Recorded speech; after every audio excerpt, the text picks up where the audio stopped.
시편 79편.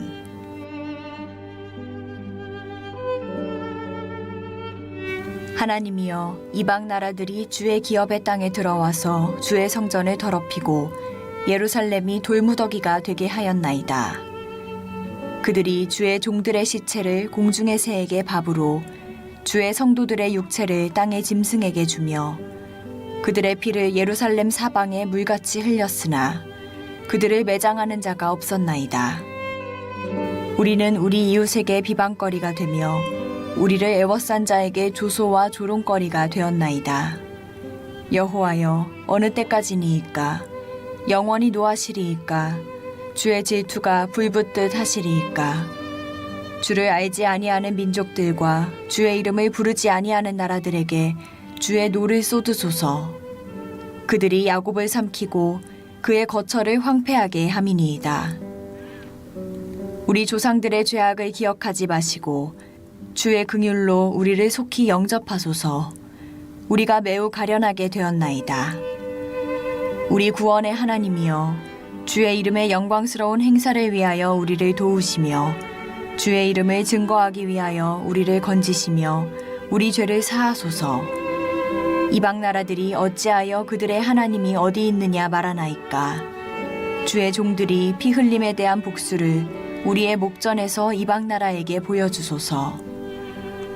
갇힌 자의 탄식을 주의 앞에 이르게 하시며 죽이기로 정해진 자도 주의 크신 능력을 따라 보존하소서.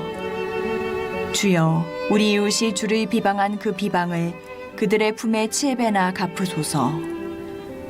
우리는 주의 백성이요 주의 목장의 양이니 우리는 영원히 주께 감사하며 주의 영예를 대대에 전하리이다.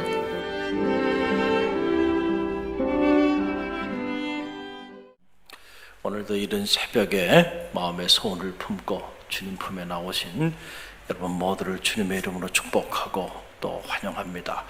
그동안에 여러분 기도해 주셔서 제가 몸이 많이 회복이 됐어요. 이번에 참 그 2차 화이자 접종이 많이 힘들더군요.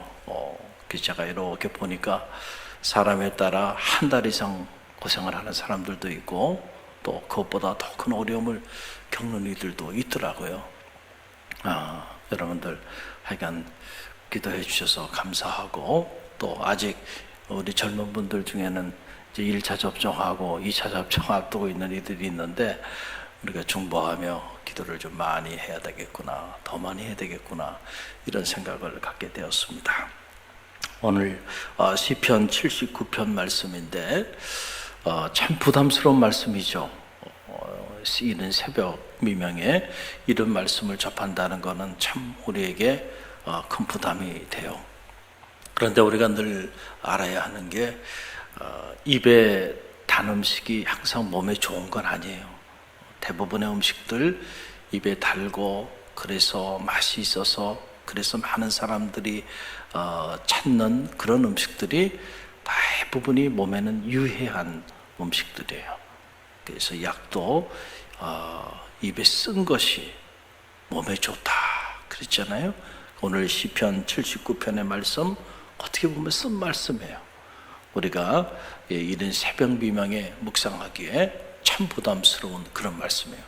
그러나 우리 갈릴리 교회 성도들은 이런 말씀을 사랑할 줄 알아야 돼. 할렐루야. 거짓 복음에 속아서 구름대처럼 모여들고 구름대처럼 몰려다니면서 감성파리에 속아서 복음이 아닌 진리가 아닌 그런 소리에 귀를 기울이면서 우리가 진리 밖에 살아가는 그런 영혼들이 아니고 갈릴리 교회는 이런 쓴복음도 사랑할 줄 아는 그런 성숙한 그리스도인들이 모여있는 진짜 짝퉁이 아닌 진품 그리스도인들이 신앙생활하는 그런 교회예요. 그렇기 때문에 오늘 이 79편의 말씀을 통해서도 은혜를 받는 성도들이 되시기를 간절히 바랍니다. 이 시편 79편의 이 배경은 586년에 우리가 기억해야 되는 숫자가 있죠.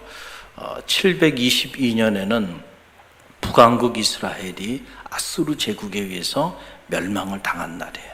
722년이고, 그리고 그 이후에 남유다, 다윗 왕조의 대를 이은 이 남유다가 블레셋 느부갓네살에 의해서 586년에 멸망을 당하게 됩니다. 그래서 우리가 이스라엘 역사를 이해할 때 이 두 연도는 반드시 기억하고 있어야 한다. 이미 우리가 열왕기 상하, 역대 상하를 묵상하면서 이 이스라엘의 역사에 관한 말씀들을 다 말씀을 해드렸어요. 여러분들이 한 번 들으면 또 잊어먹죠. 반복이 필요한데, 그래도 그때 함께 쭉 열왕기 상하, 역대 상하를 저와 함께 묵상했던 성도들은 이스라엘 역사의 흐름을 다 한눈에 보듯이 다 이미 우리가 묵상을 했어요.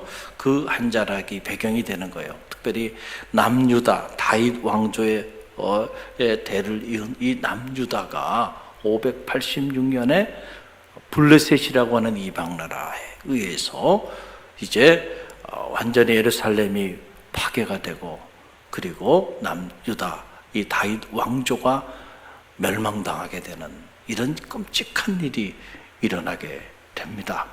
여러분, 그때를 배경으로 하는 말씀이 오늘 시편 79편의 말씀이에요. 이런 역사적인 배경을 알고 말씀을 묵상할 때 이 말씀의 의미가 우리 안에 들어오게 되는 거예요. 자, 당시의 그 참담한 현실을 오늘 시편 79편이 그대로 기록을 하고 있는데, 그 한 자락만 우리가 함께 묵상해 보면 1절로 4절 말씀, 그 한 자락을 우리가 함께 읽어봅니다. 함께 읽습니다. 하나님이여, 이방 나라들이 주의 기업의 땅에 들어와서 주의 성전을 더럽히고 예루살렘이 돌무더기가 되게 하였나이다. 그들이 주의 종들의 시체를 공중의 새에게 밥으로, 주의 성도들의 육체를 땅의 짐승에게 주며 그들의 피를 예루살렘 사방에 물같이 흘렸으나 그들을 매장하는 자가 없었나이다. 우리는 우리 이웃에게 비방거리가 되며 우리를 애워싼 자에게 조소와 조롱거리가 되었나이다. 아멘. 여러분, 얼마나 안타까운 기록이에요. 우리가 믿음 안에서요, 바르게 서지 않으면요, 한 개인의 역사도 그렇고, 한 가정의 가정사도 그렇고, 그리고 한 교회의 교회사도 그렇고, 한 민족의 민족사도 이처럼 끔찍한 일을 당할 수가 있다는 사실을 우리는 꼭 알아야 돼요. 그래서 이런 말씀이 하나님의 말씀으로 기록되어 있는 거예요. 그런데 우리가 이런 말씀들을 묵상하지 않죠. 또 이런 말씀을 전하는 이도 없고, 이런 말씀을 듣고 은혜 받았다는 이들도 없기 때문에 달콤한 이야기만 전하고, 그래서 복음이 너무 이렇게 심리하게 쪄들어서 감성팔이를 하는 목회자들과 그 소리를 듣는 사람들이 구름대처럼 모여 진리 아닌 비진리 가운데 오늘 우리가 그러고 살아가고 있어요. 그래서 우리 삶의 진정한 의미의 변화를 가져오지 못하고 오늘도 새로운 하나님의 미래를 향해서 우리가 힘차게 나가지 못하고 있는 이런 안타까운 형국에 오늘 우리가 있는 거예요. 자, 들여다봅시다. 너무너무 참담한 현실이에요. 자, 네 가지로 우리가 이 참담한 현실을 분석해 볼 수가 있는데, 첫째는 예루살렘 성전이 더럽힘을 당하고 파괴됐다는 거예요. 여러분, 예루살렘 성전은 상징성이 있는 거죠. 하나님이 계신 곳, 하나님의 현전, 하나님의 말씀이 계신 곳. 그래서 모든 이스라엘 백성들, 특별히 남유다 사람들에게 있어서 이 예루살렘이라고 하는 것은 그들의 민족의 정체성을 갖게 하는 그러한 성지였고, 무엇보다 하나님과의 대신 관계를 상징적으로 나타내는 예배의 장소였고, 기도의 장소였고, 그리고 만남의 장소였단 말이죠. 그런데 오늘 성경에 보게 되니까 이방 나라들이라는 여기서 바로 바벨론의 느부갓네살 왕을 칭하는 건데, 하나님을 전혀 알지 못하는 그런 이방 나라들이 하나님의 이 거룩한 성지, 하나님의 거룩한 성소인 예루살렘 성전을 다 회파하고 성전을 다 짓밟고 다 파괴해버렸다. 여러분, 이게 얼마나 끔찍한 일이에요? 또 주의 종들의 시체들이 공중의 새들의 밥이 됐다. 주의 종들의 시체들이 여기저기 인산인해를 이루고 거두는 자가 없어서 공중의 새들의 밥이 됐어요. 그러니까 한번 생각해 보세요. 까마귀를 비롯해서 각종 새들이 날아들어서 주의 종의 시체들을 그들이 먹잇거리 삼아서 그렇게 쪼아대고 있는 그런 상황이고, 주의 종들뿐만 아니고 주의 성도들의 시체들이 짐승들의 먹잇거리가 됐다. 그러니까 성전은 더럽힘 당하고 완전히 파괴되고, 성전을 섬겼던 주의 종들과 그리고 성전을 중심으로 예배하며 나갔던 성도들이 그들의 시체들이 새들의 먹잇거리가 되고, 그리고 짐승의 먹잇거리가 되는, 여러분, 이런 끔찍한 상황을 한번 상상을 해보세요. 그리고 셋째로 보면 그들의 피가, 그들의 흘린 피가 이것이 물같이 사방에 쫙 다 흘렀다는 거예요. 그리고 그 시신을 매장하는 자가 없었다. 그러니까 온 여기 주의 종들과 성도들의 흘린 피가 물같이 강같이 흘러넘쳤고, 그들의 시체들을 누구도 매장하는 사람이 없었다는 거예요. 그리고 오늘 말씀을 보게 되니까 결국 이런 일로 인해서 이방 사람들의 조소와 조롱거리가 되고 말았다. 하나님의 성전과 하나님의 성전을 섬겼던 주의 종들과 하나님의 성전을 중심으로 예배하며 나갔던 성도들, 자, 그들이 이런 끔찍한 일을 당했고, 이런 일들 때문에 이방 사람들에 의해서 조롱거리가 되고 조석거리가 되고, 그러지 않았겠어요? 야, 니네가 하나님이 살아있다고 그렇게 외치더니 하나님이 살아있어? 보란듯이 하나님의 성전들을 다 이렇게 짓밟아버려. 보란듯이 주의 종들을 다 죽이고 성도들을 전부 다 생명을 앗아가고 그들의 시체를 이렇게 길바닥에 다 흩어뜨리고 새들과 짐승의 먹잇거리가 되게 하고요. 누구도 그 시체 근처에 가려고 하지도 않고 누구도 그 시체들을 거두는 자들이 없었다. 그 모습을 보면서 하나님이 살아있어? 하나님이 살아있는데 너희들이 이런 고난을 당하고 너희들이 이런 환난을 당해? 보란듯이 말이죠. 하나님을 모욕하듯이 이렇게 하나님의 성전을 짓밟고 하나님의 사람들을 찢고 죽이고 피 흘리게 했다. 여러분 한번 생각해 보세요. 얼마나 끔찍한 일이에요. 이스라엘 역사를 보게 되면 그냥 586년에 남유다 왕국이 블레셋 느부갓네살 왕에 의해서 멸망당했구나, 우리가 역사적으로 그렇게 생각할 수 있지만 오늘 시편 79편은 아주 적나라하게 그때 당시의 상황을 기록하고 있는 거예요. 그러면 우리는 이런 생각을 할 수 있어요.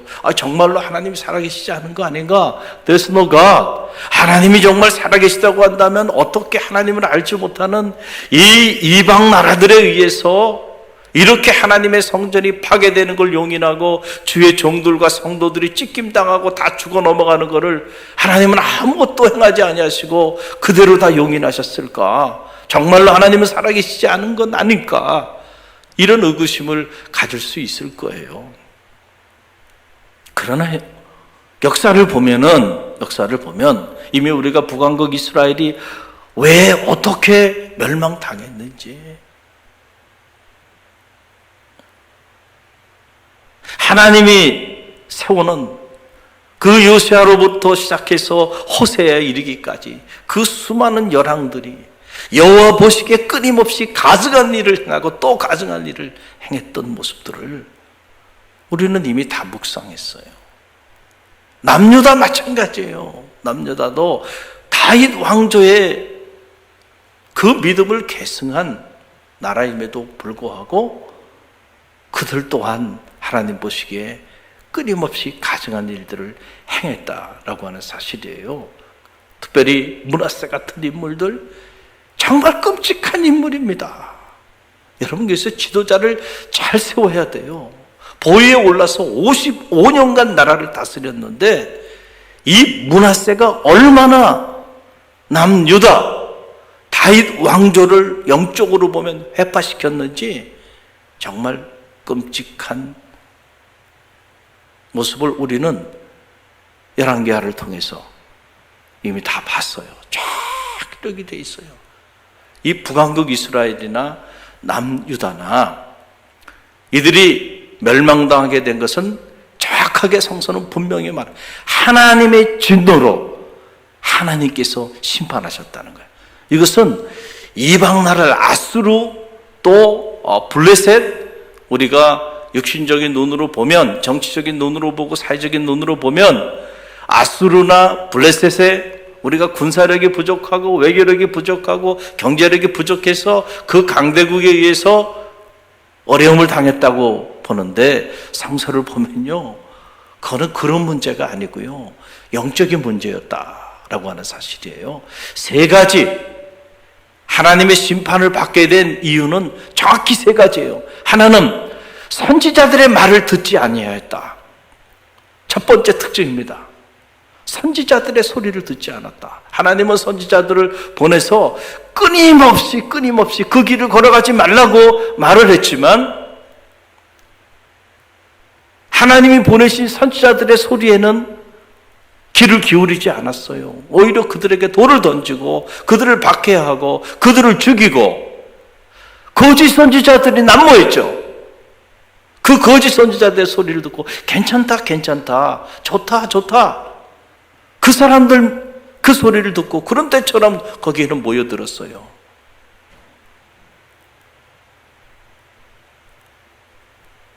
하나님이 보낸 선지자의 소리는 듣지 않고 말이죠. 이게 특징입니다. 한 나라가 멸망하고 하나님이 당신의 백성을 이렇게 끔찍할 정도로 당신의 성전을, 주의 종을, 성도들을 이렇게까지 끔찍하게 심판하시기까지는 이유가 다 있는 거예요. 선지자들의 소리를 분별하지 못하고 그리고 거짓 선지자들의 소리에 귀를 기울이고 하나님이 보내신 선지자들의 소리에는 그들이 귀를 기울이지 않고 오히려 그들을 박해했다. 그리고 둘째는 그래서 여호와의 율법을 떠났다는 거예요. 뭐를 떠나요? 여호와의 율법을 떠났다. 그리고 셋째는 가증한 우상들을 세우며 나갔다는 거예요. 그 자리에 아주 가증한 우상들을 세우기 시작했어요. 바알과 아세라의 목상들을 세우기 시작하고요. 므낫세가 55년간 다스리면서 온 나라에 신접한 자들, 그리고 하나님의 성전을 회파하는데 그 성전에 바알 신상, 아세라 식상, 그리고 그 선지자들을 숭배하고 그 선지자들을 온 나라에. 그래서 한순간에요, 여러분, 한 지도자가 55년간 나라를 다스리면서 주의 선지자들을 죽이고 여호와의 율법을 폐하고 그리고 이런 가증한 것들을 나라에 세우기 시작하니까 말이죠, 남유다가 어떻게 됐겠어요? 한번 생각해 보세요. 끔찍한 나라가 되지 않았겠어요? 우리나라를 보세요. 4년 다스렸습니다. 4년 다스렸는데 지금 한국교회가 어떻게 됐나요? 동성연애자들이 완전히 다 판을 치고요, 차별금지법이 추진되고 있고, 종교인들을 다 세금 징수를 해가지고 발목을 다 잡고 국세청에 노예처럼. 언제부터 종교인들이 국세청의 노예가 돼서, 교회가 언제부터 세무 사찰의 대상이 됐나요? 이렇게 만들어. 이게 코로나 때문에 교회들이 이렇게 있다고 생각하는데 아니에요. 그건 핑계에 불과하고요. 교회를 적폐로 보는 겁니다. 기본적으로. 무서운 나라가 되어가고 있잖아요. 영적으로 보면. 영적으로 한번 보세요. 정치적인 입장은 다 다를 수 있어요. 그러나 그런 모습을 보지 말고 영적으로 한번 보세요. 교회가 더 이상 숨을 쉴 수 없는 그런 상황이 되고 말았어요. 4년밖에 다스리지 않았어요. 55년간 다스리면서 여러분 주의 선지자들을 다 폐하고 하나님의 율법을 폐하고 진리를 폐하고 그리고 가증한 것들을 세워나갔다고 한번 생각해 보세요. 얼마나 끔찍한 일이 벌어졌는가. 그러니 여러분 더 이상 하나님의 백성일 수 없는 이런 상황이 된 거예요. 그러니 하나님의 심판이 나뉘어질 수밖에 없는 그런 끔찍한 상황이 되고 마는 거예요. 자, 우리가 이런 말씀을 통해서 배웁니다. 여러분, 이런 역사가 우리에게도 오지 말라고 하는 보장이 있나요? 한번 우리 자신을 한번 돌아보세요. 이 위기의 때에 정말 영적으로 깨어서 하나님의 소리를 분별하고 그리고 새로운 회복과 하나님의 미래를 향해서 몸부림치며 눈물로 기도하며 그렇게 나가는 성도들, 그렇게 나가는 교회들이 얼마나 있는지를 한번 보시란 말이에요. 여러분, 이때가 우리가 정신을 차려야 될 때죠. 할렐루야. 더 늦기 전에 깨어 기도해야 돼요. 하나님께서 우리를 더 이상 용인할 수 없는 그런 단계까지 가기 전에 우리가 지도자들을 위해 기도해야 돼요. 깨어서. 할렐루야. 하나님을 두려워할 줄 아는 그런 지도자들이 이 나라에 세워져야 되고, 그리고 이 땅의 교회와 성도들이 이러한 위기의 때에 영적인 긴장감을 가지고 그리고 영적인 분별력을 가지고 깨어서 오히려 이럴 때일수록 더 하나님 앞에 살 길을 찾고 하나님 앞에서 자기를 돌아보고 그리고 참여하며 하나님의 구원의 손길을 구하는 그런 간절한 기도의 영적인 운동들이 가정에서도 일어나야 되고 교회에서도 일어나야 되고 이 나라와 민족 가운데 남은 자들이 있거든요. 아직도 희망이 있어요. 언제나 하나님은 남겨놓는 사람들이 있어요. 이 당시에도 이렇게 패했는데도 이스라엘에 남은 자들이 있었어요. 그 남은 자들 때문에 다시 또 하나님이 회복의 역사를 이루어 가거든요. 바라기는 저와 여러분이 이 시대의 남은 자들이 되길 간절히 바랍니다. 그래서 여러분들이 아직 기도의 불씨가 완전히 사라지지 않았고 진리의 불꽃이 완전히 소멸되지 않았고 아직도 살아있는 주의 백성들이 이 땅에는 건재하다는 것, 그들에 의해서 다시 회복의 역사가 나타나게 될 줄로 믿습니다. 오늘 우리 갈릴리 교회 성도 여러분, 이른 새벽에 참 무거운 소리죠. 그러나 이런 안타까운 심판의 역사, 이 끔찍한 참혹한 역사를 우리가 직면하면서 우리가 반면교사 삼아야 돼요. 어떤 경우에도 이 나라와 이 민족에 이런 일이 일어나서는 안 되잖아요. 할렐루야. 그래서 어떤 지도자가 세워져야 되는지 영적으로 분별력을 잘 가져서 무너졌던 것들이 다시 세워지고 또 온 성도들이 오히려 이 위기 동안에 오히려 더 영적으로 살아나고 이 위기 가운데서 하나님과의 관계가 회복되어지는 그런 역사가 있기를 주님의 이름으로 간절히 축원합니다.